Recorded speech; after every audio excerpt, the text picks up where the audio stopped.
大家好，我是麦克，今天给大家来继续分享赛斯资料健康之道第7章的第2部分。那这一部分呢，是从1984年5月15日这一节开始的。那这一天呢是星期二下午4点32分。今天呢真是仰躺着舒服了一点，虽然并不太多。他的午餐或者晚餐吃的都很少，但是他读了2节课，读得非常好。我说我正认真地考虑放弃回复大多数庶民的来信，他们近来增加了不少。我越来越不容易找出时间集中心力来将梦进化与价值完成了。真的右膝上的溃疡显示出明确的痊愈的迹象，而在内部愈合了，比他左手的骨节要好多了。虽然外面并没有那么热，我们打开了风扇，而窗子也大开着。真的赛斯之声比平常大得多。我可以补充说，整节课期间我都有眼睛的事情，那些明亮锯齿状的模式移动过我的视野，我形容那个效应，并增加了一些素描并附加了一幅素描，在1975年出版的《真的意识的探险》里头把素描放在那里了。今天的插曲很久以来是第一次，很久没有眼睛里出现这些有光的这些东西了。我相信是由压力引起的，但它们没有持续很久。我没花时间用摆锤去学到更多关于这个光出现的意义。然后赛斯就来了。赛斯说，现在我祝你们有个美好的下午。然后他说，赛斯午安。他说，这个不是书的口授，跟书无关，是跟他们俩个人有关的。他说，如果鲁伯和你讨论他对身体的不信任，那会有相当的帮助会有就是他真实的表达会有相当的帮助，也故此表达你们关系的架构的那些感受。也就是说，真如果表达他对身体的不信任，如果真能够如实表达他在跟罗的关系当中那些不好的感受，这对真的身体健康恢复都是非常有好处的。但是真就是不谈这些。他明明对自己的身体不信任，他不提；他明明对他和罗之间的关系中间一些感觉不舒服的东西，他也不提。他说那些感受不该以不赞许来对待就是那些对身体不信任和对关系的中间的一些不舒服的感觉，都不要用不同意和不赞许来对待。当然，因为他的确是的由于鲁伯不赞同这种感受，他常常隐藏他们。但是说鲁伯确实是不赞同他们。赛斯说，虽然你不应该不赞同他们，但是真确实是不赞同他们以这样一种方式表达，他们可能真的诱出鲁伯的眼泪而或许也令你流泪。他说，虽然这种表达可能会让真和罗都会流泪，但是这种表达对他们来说是有好处的，因为这是最真实的表达。而实际上，鲁伯应该同情地对待那些感受，他应该同情那些感受，解释给他们听，解释给那些感受听，他们是来自何方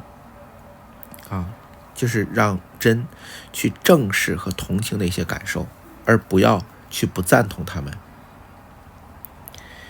比如说他对自己的身体的不信任，这是一种感受，这是一种信念，他应该去赞同这个不是说赞同对自己的身体不信任是对的，是要赞同他可以有这种感受，他可以有对自己身体不信任的这件事情。他应该同情自己有这样的感受，而不是不赞同他，否定他甚至不接纳他。接纳自己有这些感受是最重要的，而且是最关键的一步。可以跟他解释，跟谁解释？跟自己的那些感受解释，你们是从哪里来的为什么会有这样的感受？包括他跟罗的关系中他感觉不好的那些感受，他应该正视而且去表达。他说这个允许那个情绪有一些清晰的解决让那些情绪而不是被压抑住，而是表达出来。通过跟这些情绪同情式的交流和表达，能让他们更容易的清楚的解决掉。他甚至可能是那些不信任的感觉为，他把他们当作什么？他自己疼爱的被吓怕的部分他自己疼爱的被吓怕的那部分，就是他不敢表达的那部分在他的心中认为是他不敢表达的、害怕的、被吓怕的那个然而再一次的同情的对自己那个部分说话，对自己那个部分说话，哪一部分？就是自己疼爱的但是又被吓怕的那部分跟那部分的自己说话，告诉他为什么不必再害怕了。他过去是被吓怕了，或者曾经害怕了，但是以后不需要被再害怕了。告诉他为什么以后不用再害怕了，因为你已经长大了，你不是再是一个童年的小女孩了。那些被吓怕的东西现在对你来说已经不会让你害怕了。而在言辞和情绪上要强调自己被吓怕的部分现在不再需要防御了。很多人会把童年的这种对外在的防御和不信任一直保持到成年保持很久很久，而这些已经完全不必要了。你现在可以完全的敞开你的心扉，你现在已经是坚不可摧，你现在是金刚不坏之躯，没有任何人再能伤害到你了。你不再是那个脆弱的小孩子，你不再是那童年的那个自己。你不需要把自己的心紧紧的包裹起来，不让任何人进入，用这种方式来保护自己了。你可以大大方方要求所有的人来你心中做客，因为你已经不再怕任何的伤害了。而很多人正好反其道而行之，他把小时候的保护自己的那种防御机制一直延续到成年很久很久，却能允许他自己自由和自然的表达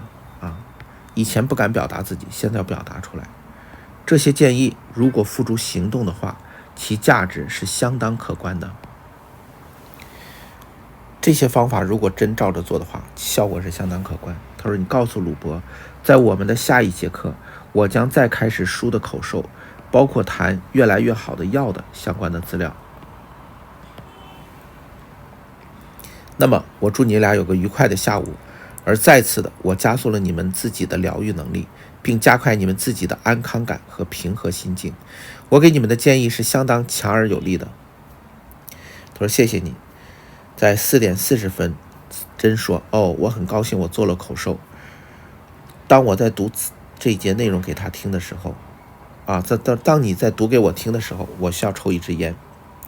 课开始后，真马上被一位给他拿维生素 C 的护士打断。记录那一刻时，我十分的讶异，真自己的某个被吓怕的部分能在他其余的情绪和肉体在他其余的精神和肉体的人格上施加这么大的力量。我吃惊的是那个被吓怕的部分居然有这么大的力量，能让真的身体和精神遭受这么大的伤害。然而我想，也许我根本不讶异。对那个形形色色的心理训练的治疗师而言，这种事情可能是司空见惯的。再一次的结果，我很沮丧其实罗是很沮丧的，他没有想到真一个被吓怕的儿时的那个部分会对自己的身体和精神造成这么大的伤害。真感觉到了这个，因为他说我不会赞同的他说我不会赞同他感觉到他不会赞同。我说否认他症状的存在是没有用的，我不会否认你现在的症状。而他回答说，他已感觉到今天的赛斯课相连的情绪了他感到今天赛斯相连的这个情绪。我想明天我们可对那件事做些什么。然后才发现我们的验光师吉姆贝克2点后会到，送来一些以前的给真做的2副眼镜，那是我们尝试自由联想的黄金时间。然而，真必须有他的眼镜。在上课后，正当我帮真侧卧的时候，我们的邻居乔本巴洛，他的癌症已经很严重了。他打电话来，邀请我与他和他的太太玛格丽特共享中国食物以及大黄派。我在7点30分才抵达他们家，因为我在试着令真舒服一些。食物非常的可口，直到当我讲话的时候，2块鸡肉卡在我的喉咙里。乔躺在沙发上，看见我试图吞咽，而将玛格丽特从厨房叫出来。我还能呼吸，但有些费力，因为我喉咙的肌肉一直试着将肉咽下去。我知道这种情况可能会变得非常严重，可能会导致窒息，甚至死亡。但我们都没有慌张。玛格丽特曾是位学校的护士，她用上汉默里奇的方法，就是把站在这个病人的背后，用双手握拳，紧顶住这个噎住的这人的这个胃的位置使劲往上顶，使劲往上勒用他强壮的手臂由我背后抱住我，用力挤。在第3次挤的时候一部分肌肉由我的口中跳出来，我可以哑声说话了。同时感觉第2部分的肌肉向我的横膈膜慢慢下去。令本巴洛一家惊讶的是，我终于能够吃完我的饭。他在这种情况下还把饭吃完了。令本巴洛那一瞬间，我已准备好让玛格丽特用所有必要的力气，甚至在压断我1-2根肋骨的程度。就像他曾经读过的一些记录，曾经有过这种事情在帮人救治的时候，那个力度之大，甚至可能要把人的肋骨勒断，才能产生巨大的冲击力，让这个人的食物从喉咙里喷射出来。那天晚上我躺在床上，我暗自思考，万一我没有活过来，真会发生什么这是一个很小的意外，但是真的可能会导致罗的窒息而亡。所以说这一节课最后的小插曲其实让罗有了一个很深的思考。好，我们来看下一节。1984年5月18日，星期五下午3点48分。昨晚当我到家的时候，我看见法兰克·朗威尔介绍我接触的捡草坪的年轻人做好了他的工作，而那个草坪看来棒极了。今天下午他还要回来打扫落叶。当我在那儿的时候，真仰躺着，他似乎觉得舒服一点了。吃过普通的午餐后，他戴着他新的近视眼镜，自己读了2节，读得飞快。我告诉他，我想他现在可以大声念，比我念得还快。从出版社转来的信增加的相当的多，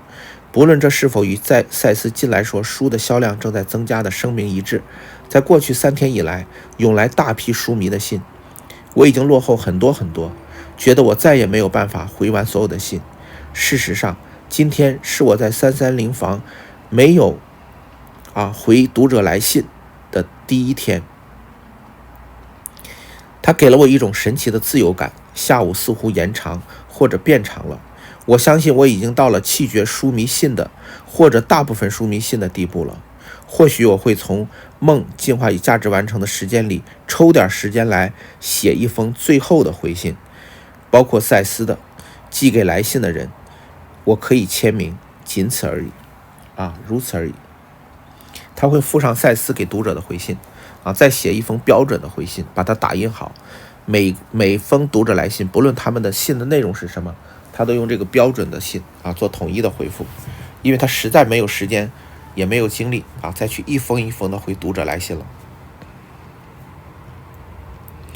下面这个资料是由自由联想的东西，跟随着赛斯在5月15日给真的私人课的建议。我们是要讨论他对身体的不信任以及有关的题目。我们昨天曾经试过，只不过吉姆贝克带来他的新眼镜，他就打断了。乙显然是简化过并较短的，因为我无法记录我们期间所讲的每一个字。我们想接通在文字背后的情绪，这些大半都是在种种不同的时候讲过。真由谈他的母亲开始，他如何在真青春时期告诉他，他身体里有他父亲戴尔默的血，而他是有梅毒的。真被他第一次的月事给吓到了，而告诉一位修女所有的一切，就是他父亲是有梅毒。而或许那个修女也有她自己的烦扰，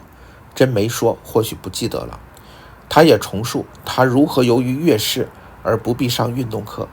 而玛丽如何说戴尔默因为有梅毒而眼睛不好，无法阅读。你想，这种信念直到今天仍然会影响真会觉得自己的眼睛不好，是由他父亲的血里面有梅毒病毒造成的。真记得所有那些感觉，但并不感觉他们。感觉他记得，但是不会再有这种感觉了他说他非常害怕怀孕，也从不乱来。在我们结婚以后，他害怕怀孕，认为他会毁了我们的事业多么奇怪的想法。我提醒他说，当她真的怀孕时，我并没有太心烦，而是接受了她。他觉得在27年前，在科幻小说大会的时候，男人们没有认真的看待她，因为她是个女人。通灵的事儿也一样，一位歇斯底里的女人，她觉得男人比女人更优越。这些她底层的信念她觉得男人们没有认真的看待她他非常早就与写诗认同了，很早就与写诗是认同的。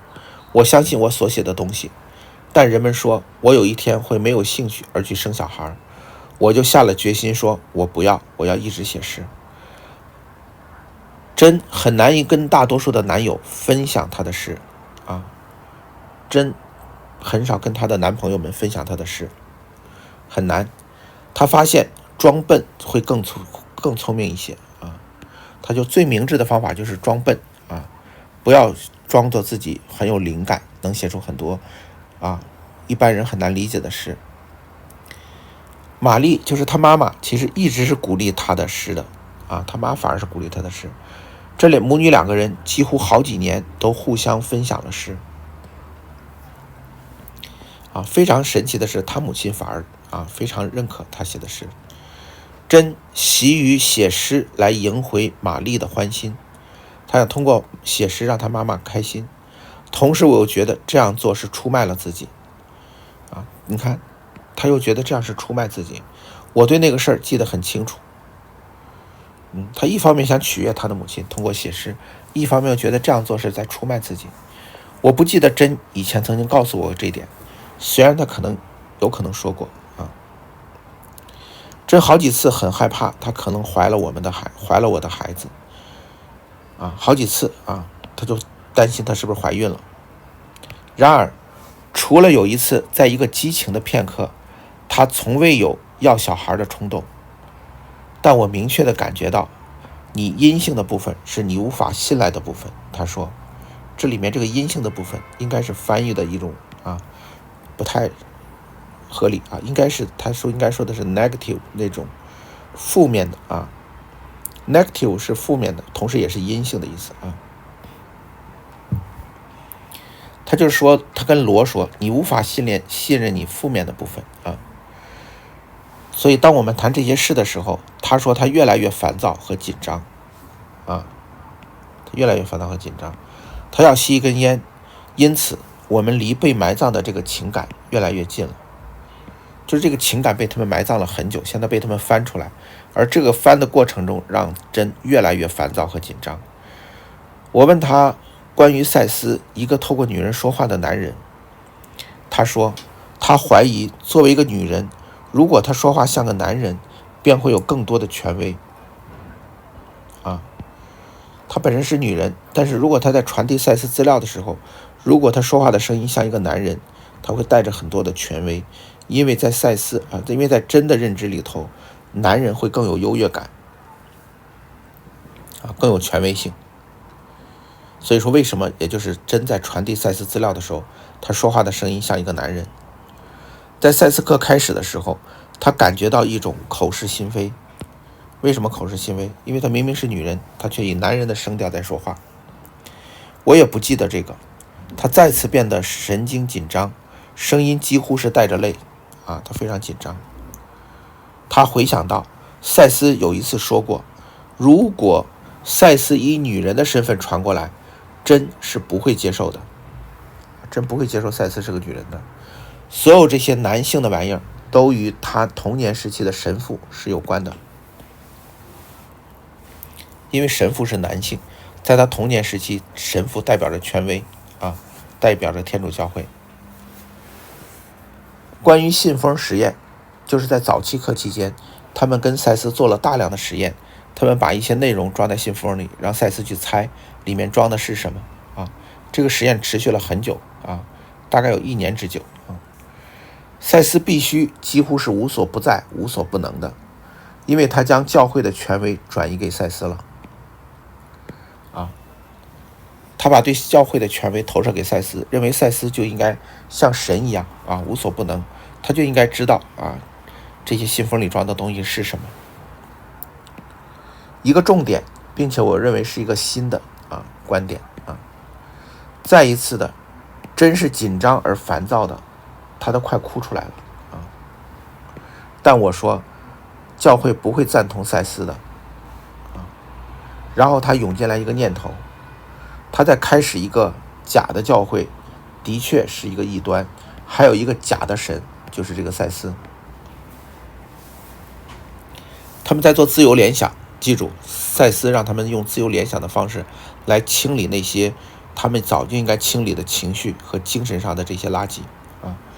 而自由联想是一个非常好的方式，就是随便的去跟着念头去想，不论想到什么就由它而去然后这时候罗突然有个洞见，他突然发现真好像在创建一个新的天主教会一个盗版的天主教会，这里面还有一个神一个假神，就是赛斯替代了上帝的这个位置。所以真在对外投射天主教忏悔救赎的方法在此混了进来对，天主教经常是有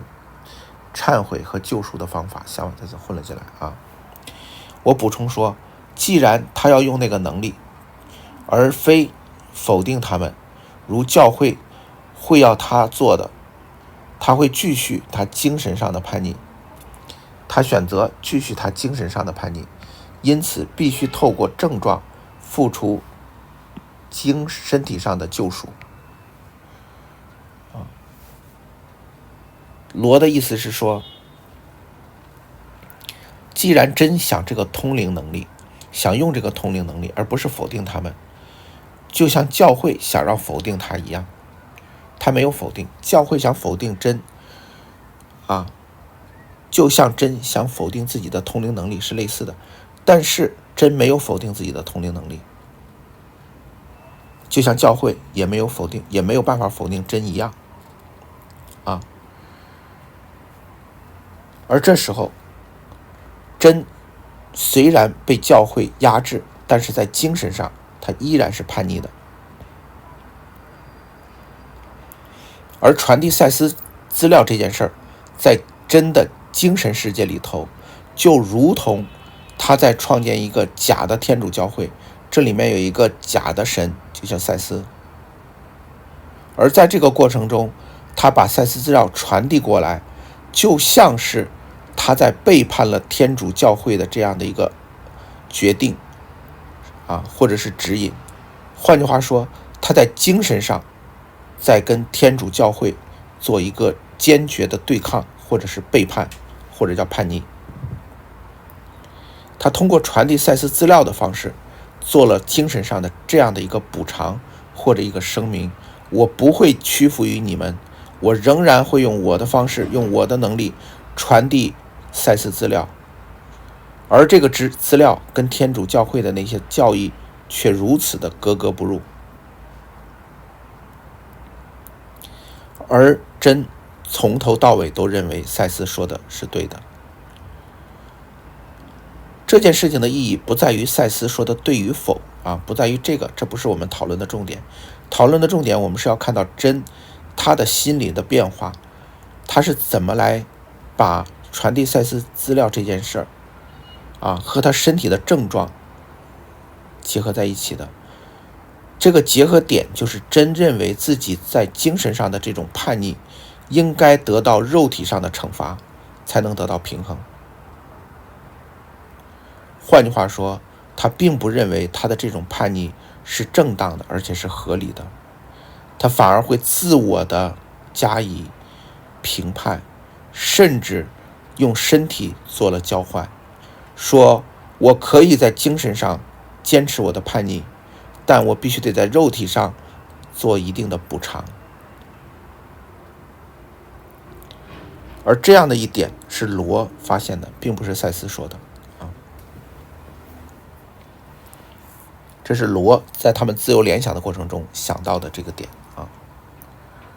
他的诗的创意部分一直是想超出教会要他走到的地方。我说，一个工整的圆是没有出路的，教会的就像一个工整的圆真的是想突破超出这个教会所划定的这个圆，但是一直没有办法。真说他可能要咬指甲了就是他不知道该怎么办了。咬指甲就是无计可施的一种办法他非常的不舒服，但却没有眼泪他不知道怎么办的时候就会咬指甲，很不舒服，但是哭不出来我们谈了许多关于他生命中的神父们以及他的作品与他们最早先的教会建立的冲突他们和他们这神父的教会和真的作品是如此的冲突还有他们的个人行为，好的和坏的。当真的诗与教会有了矛盾的时候，或者当拉金神父烧他的书的时候，他不记得他母亲有任何反应。我认为这个很奇怪，在真的记忆里头这部分是缺失的。按理说一个神父到一个小女孩家里，因为他写诗就把他读的那些书都烧了，而他的母亲是认同这些诗的，而他的母亲在真的记忆中好像什么也没有做。这一点罗持怀疑态度3点35分，他再一次的紧张与烦躁起来，而又抽了一支烟。他谈到上一节课将它完全组合起来。他在描写川顿神父的所有那些探访。他谈到当他才3到4岁大的时候，一位神父放他上床，如何带着性欲的和他玩带着引号的玩也就是说其实是带有一定的猥亵成分在里面的而玛丽终于想通了这句话我不知道是指的什么意思就是换句话说这句话的隐含的意思是说，在神父好像跟他妈玛丽之间好像有什么不可告人的事情一样，而在他跟他妈在做这些不可告人的事情的时候，好像还把3、4岁大的珍放到了床上一起玩耍这个好像他是暗示，但是他并没有明说也就是说以前他妈这个叫玛丽的这个母亲是不同意这样做的，好像那一次他妈同意了，允许在他跟神父在这种偷偷幽会的时候，可以把他的女儿3、4岁大的女儿放在旁边。这是当我们住在一起时打电话给他的那一个神父，打电话给他妈的那个神父应该是打电话给真的那个神父我记不他这也没有说清楚这个他指的是谁这个神父他已经老了，住在滨州南部的一家老人院里头。我相信这是他说的真描写当川顿神父对玛丽生气的时候，如何背对玛丽坐着，而拉金神父又如何对他献殷勤，对真献殷勤。真在一个男性支配的世界里长大，就是全是由神父天主教会都是神父真当他才13岁，和拉金神父第一次见面的时候，拉金神父说：“你就是太冒失了。”一个好的问候语就是一个正常的问候语。说你挺好的，就是太冒失了。而显然真还记得的是另一个版本，当我们在聊的时候，他今天才发现那个版本是说，拉金神父跟他说，你是一个好孩子，直到你长到18岁，然后你就会变成一只母狗啊。母狗显然是一个骂人的话啊，就表示对女性的一种不尊重，形容在英语的语态里头形容一个女性的这种淫荡放荡的行为叫母狗啊。他在真很小的，在13岁的时候就跟他说，你是一个好孩子，但是仅仅到18岁之前，18岁以后你就会变成一个荡妇啊，这个意思。这是拉金神父他记起来的。在佛罗里达，真好几次以为我要离开他，而我并没有这是关于他们关系的他的回忆真说好像他随时都要失去罗一样当真的母亲读纸牌或者茶叶算命的时候，真很害怕。他记得他母亲做出最后的预言，比如说他母亲曾经预言真也会得跟他一样的病。这种预言让真非常的害怕真很害怕但我问他母亲做的这些预言有多少是准确的成功了预言了呢？他说估计可能有上百个预言，但是没有几个是准确预言的，或者是预言成功的吧。他的意思是说，真完全没有必要为他母亲的预言所背负这么大的心理压力。而非常不幸的是，真还偏偏的相信了他母亲的这个预言。然后他现在所有的症状，他认为都是那个预言在应验以上所有都是1984年5月17日自由联想的那个内容。下面是1984年5月18日的课上面是前一天的内容，联想内容下面才是课。赛斯说，我祝你们有一个美好的下午。他们说赛斯午安。下面就是这本书的口授跟书的内容相关了。我之前曾提到，游戏是孩子是成长和发展不可或缺的。他无数次的提到这一点儿童透过游戏和演出来学习，这儿童必须要通过这个来学习游戏和演出。表演，什么叫演出？就是过家家就是演出我当爸爸，你当妈妈，我当护士，你当病人等等，这都叫演出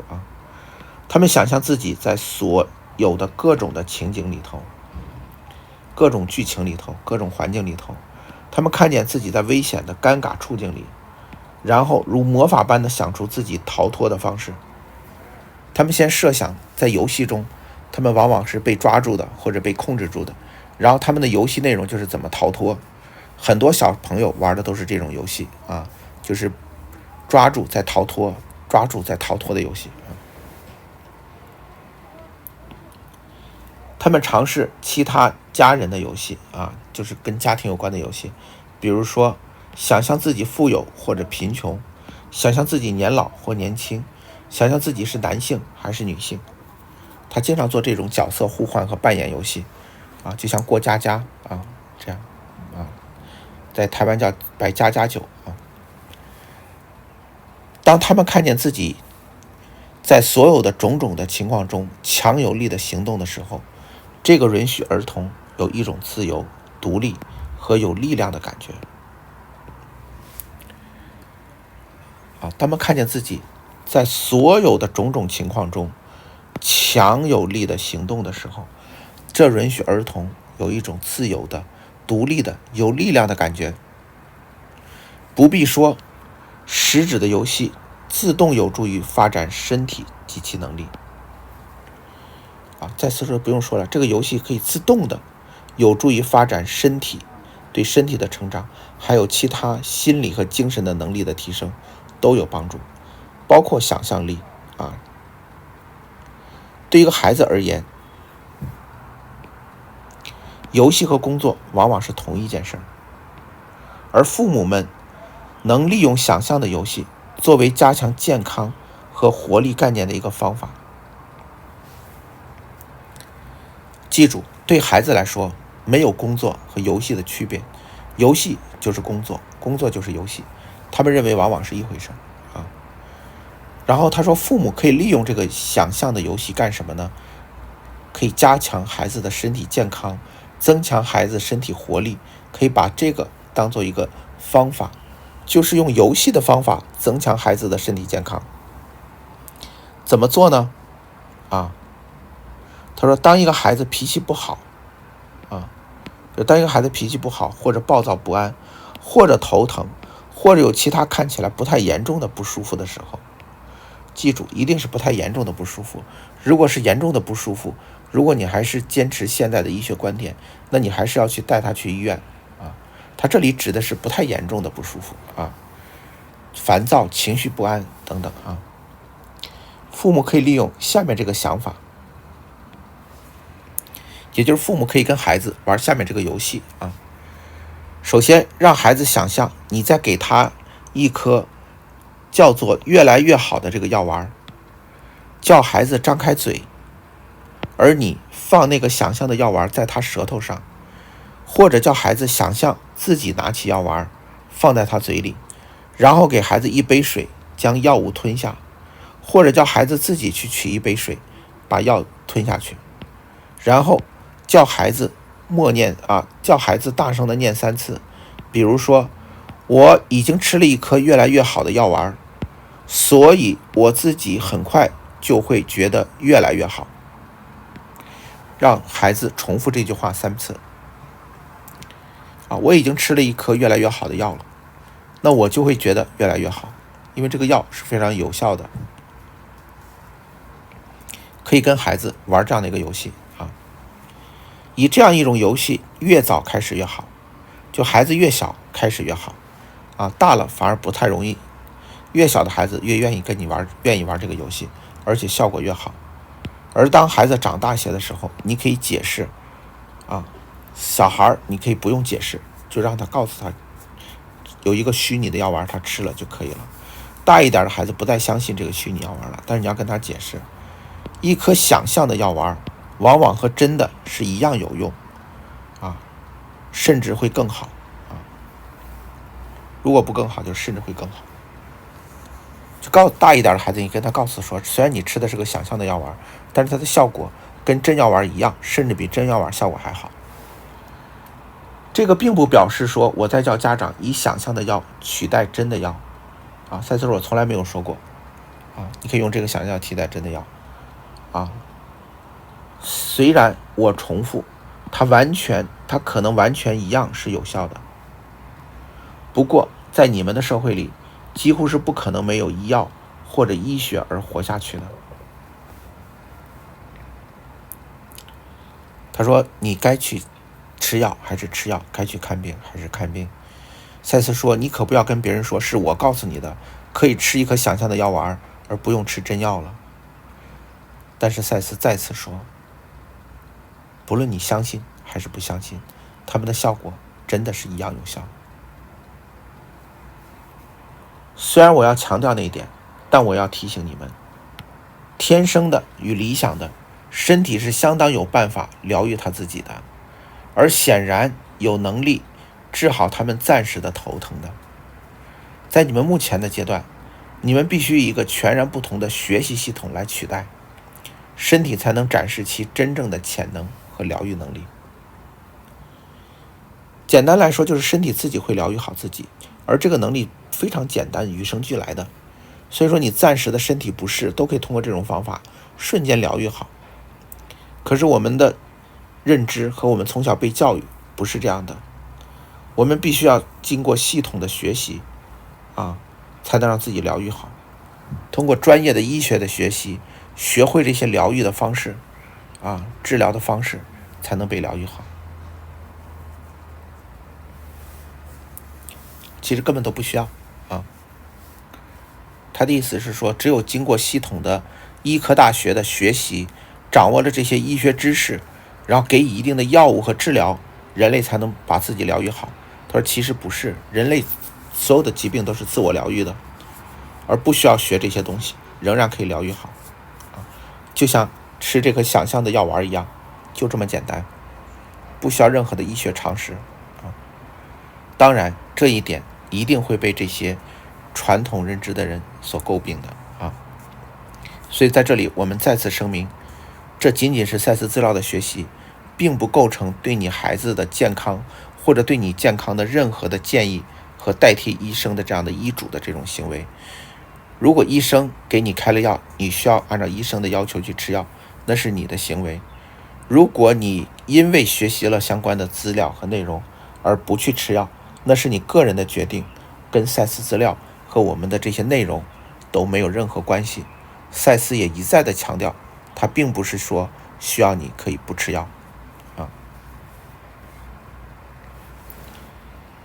在其他的儿童病例里头，教孩子玩一个治愈的游戏，在其中他好玩的想象他又在是完全健康的于户外游戏，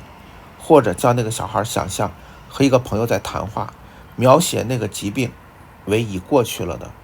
甚至在老人院里也可利用这个游戏，因为他们可以令自发的感觉复苏，给意识心一个休息，而不再担忧。就让意识心放松下来，不再担忧，让他相信自己在疗愈。他说可以跟孩子玩另外一个疗愈的游戏，当孩子不舒服的时候，或者是已经感觉很不舒服的时候，玩什么疗愈的游戏呢？让他想象他已经好了，正在户外玩游戏呢。就是这么一个简单的练习就可以，就想象他已经好了他可以去户外玩游戏了。虽然现在还不能玩，还躺在床上，单单的这样的想象就有用。或者让他想象跟一个好朋友在聊天，聊的内容是什么？说我前2天生病了，但是我现在病已经好了就是聊这个病已经好了的事情，然后开始聊天的内容就可以了。你说单单这样真的有用吗？这不是瞎扯吗？这不是瞎扯。著名的心理学家就埃里克森，就是史蒂芬·吉利根的这个他的老师，就埃里克森，他就是在很小的时候全身瘫痪，全身一动不能动然后他就通过想象，通过最开始对脚趾头的想象，自己在脚趾头动了一下，想象自己在踢足球，想象自己能走能跑，从自己这个脚趾头的最末端的一点点的想象它在动开始，就这么简单他最终通过大概我记不得是8个月还是1年多的时间，他最终完全痊愈，像一个正常人一样，像一个正常的孩子一样全面的恢复。他的医生非常的吃惊，不知道他是怎么康复的，而他把所有的这个过程都写在他的书里面。他也把这些方法成为他心理学治疗的主要的一种方式他称之为催眠这你也可以叫催眠，也可以叫什么都可以，就是在自己的想象里想象自己的脚已经可以动了，脚趾头也可以动了，然后想象脚趾头动的那种感觉，那种体会，那种心情慢慢的你的脚就真的会动了。如果你不相信，可以去看关于艾瑞克森的介绍和他的自身的写的相关的书籍，他写了关于很多催眠的书籍。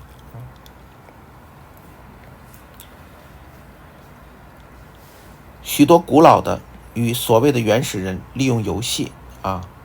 在治疗都是一样的。当然还有戏剧你看这些古代的或者现在很多农村的或者很多部落里面，这些巫医在治病的时候，那个整个过程就像是一场演出，就像是一个戏剧，就像是一个游戏他一会儿拿点水往你脸上喷吧，一会儿又是假装从你身体里抓出一个魔鬼吧，然后一会儿又弄这个吧，一会儿又杀只鸡然后宰只羊吧，反正就是各种各样的表演活动。你现在知道他们为什么这么做了，为了他们治疗的价值让他们觉得让让他们觉得他这些手段都是必须的啊，这样治疗才有用啊，这样的仪式感形式让被治疗的人觉得这是一个治疗的过程，通过这个治疗的过程我就被治疗了啊。而往往他们的效果与和有医学相当的治疗性是一样的。你说它有效吗？当然有效了。如果没效的话，那早就会消失了。如果这个东西一点用都没有，它就不可能流传至今，不可能流传几千年还在流传。一个没有用的东西为什么会流传呢？人们又不傻，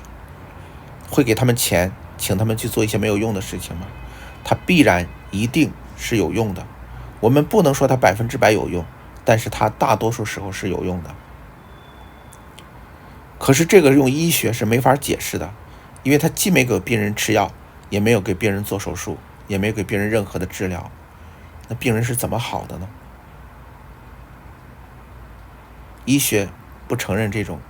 现代医学是不承认的，但是这个结果它是无法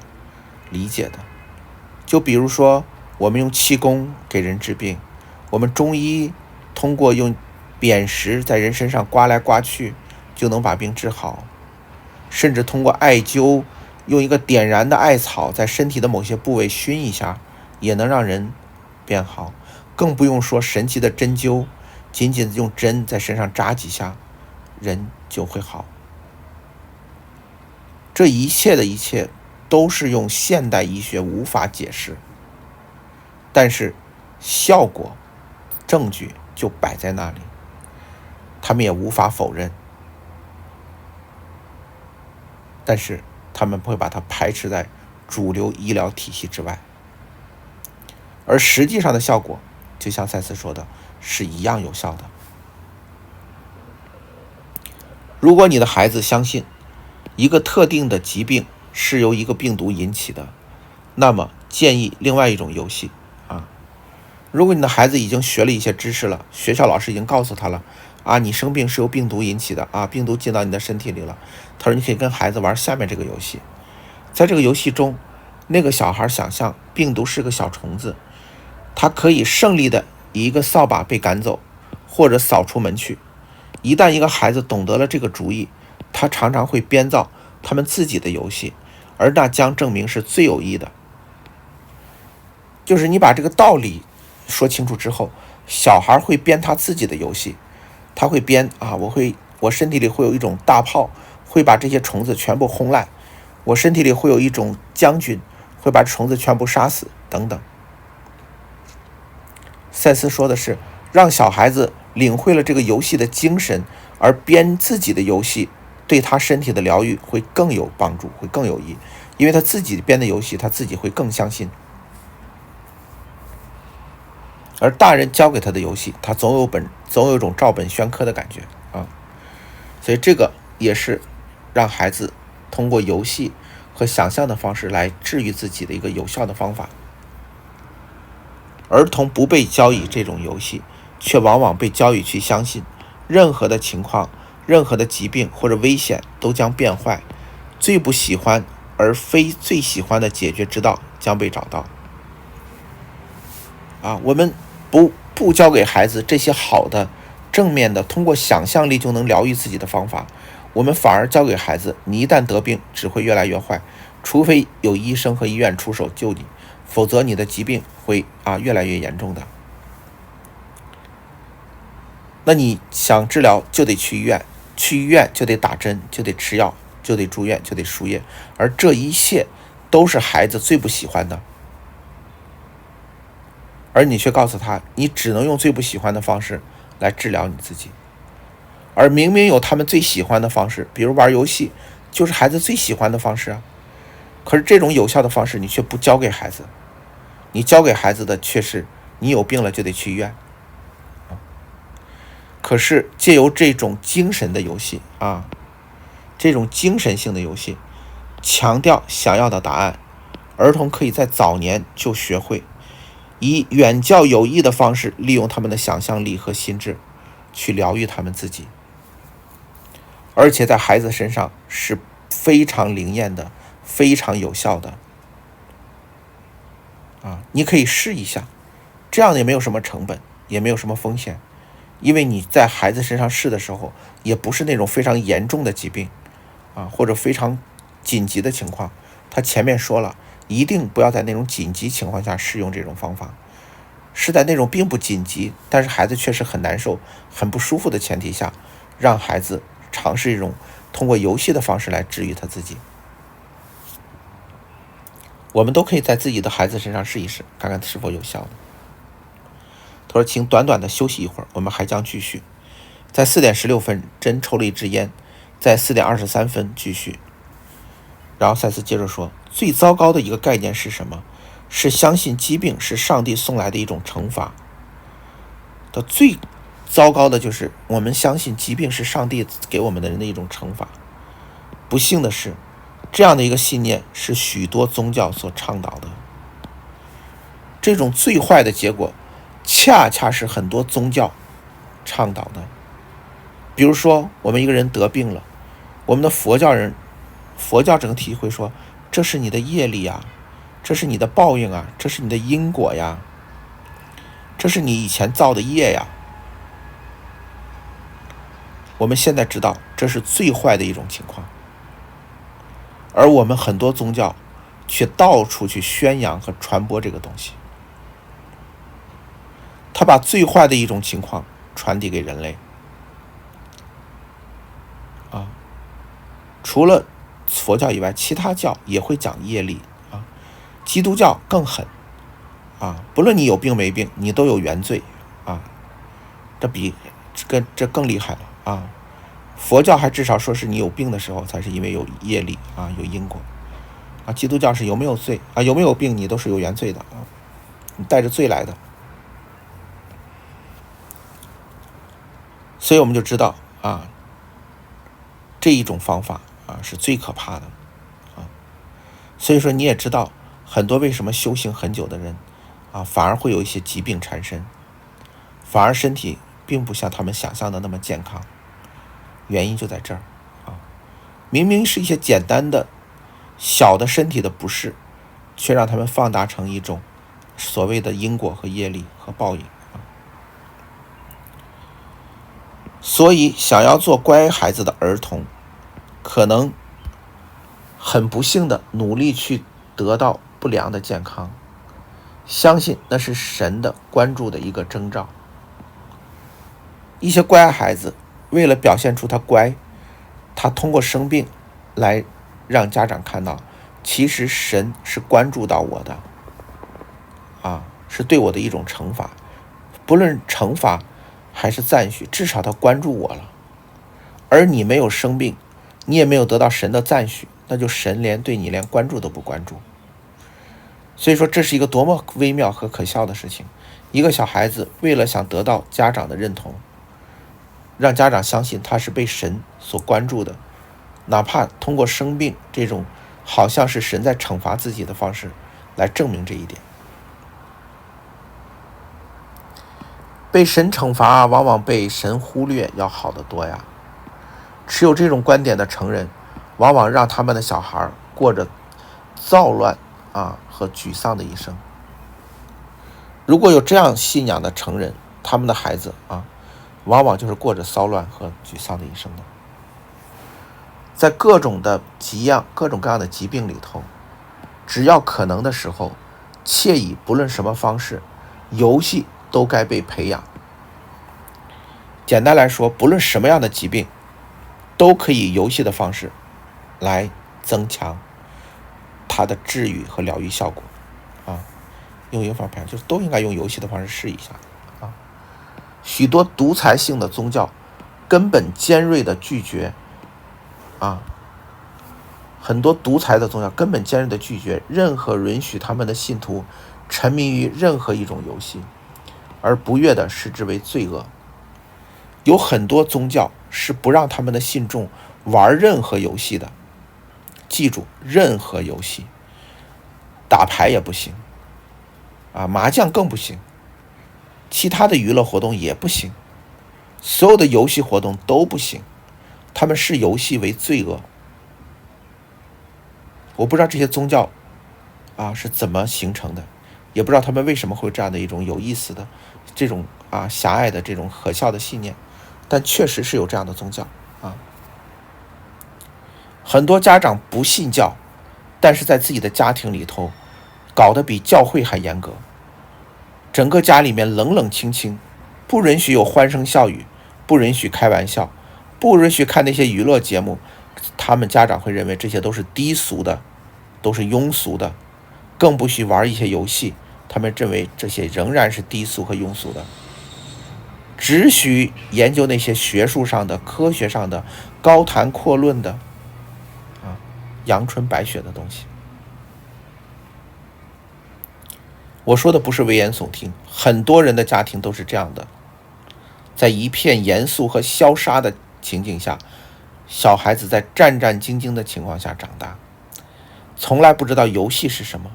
从来不知道什么叫开玩笑，从来不知道娱乐，从来不知道开朗的、大方的表达自己是被允许的。纸牌游戏或者家庭游戏，比如说家庭一块玩的大富翁游戏，实际上就是极佳的练习。而任何形式的游戏都是鼓励自发性的，并促进疗愈和平静的。就这种大富翁游戏本身是很有意思的啊。对，关于大富翁游戏还有很多有意思的背景，如果你感兴趣的话，可以去搜索一下啊。它原来不是这样的，不是掠夺，不是占有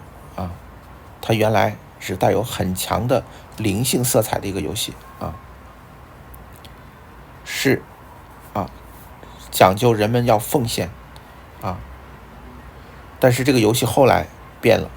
变成大富翁游戏了，还申请了知识产权。这个我们先不论，赛斯说不论玩什么游戏，全家人一起玩是个非常好的一个游戏是个非常好的一个疗愈也是家庭非常和睦平静的你看一个家庭很幸福很快乐，其中他们家庭往往有一个全家人可以参与的游戏，哪怕是卡拉 OK 唱歌比赛，全家人一起打个麻将，或者是厨艺大比拼，或者是一块出去玩等等，他们经常有全家一起参与的游戏活动。然后口授就结束了就关于书的部分结束了。下面是关于鲁伯这部分的在鲁伯这方的一些游戏行为会有相当的益处。他说在真也要做一些游戏，如果你俩可以一同沉迷某种游戏还会更好些。他说你俩天天愁眉苦脸的想怎么让真更好，还不如你俩玩会儿游戏。如果你俩天天沉迷玩游戏可能真会恢复得更好。但是你俩不玩游戏你俩严肃的不是在自我反省自我检讨真为什么会得这种病反复的追问鞭策，把多少年的陈芝麻烂谷子都翻出来，想去追寻真为什么早期从他的青少年他的童年甚至没有记忆的时候都要翻出来去探寻他为什么会生病。你们俩还不如好好的玩会儿游戏在游戏中的开怀大笑胜过你去刨根问底的去找真为什么会得病的这个根源。即便你翻到了，你找到了，你以愁眉苦脸的方式对待这些原因，对待这些早期的根源，那有什么帮助呢？如果你把它找出来，你不能一笑置之，你不能平淡如水的看待它，你不能平和的开朗的看待它，你找出来的意义又何在呢？你俩还不如去玩会儿游戏纵使只涉及了心智的游戏，没有特殊目的的，除了好玩之外的游戏都可以。不要有玩游戏不要有什么目的性我要玩游戏为了提高智慧提高什么智商提高我们的反应能力什么增进什么，不需要游戏就仅仅是好玩就够了仅仅好玩就够了。赛斯说举个例子来说，比如说某个版本涉及你俩的跟法语相关的这些书或者游戏都可以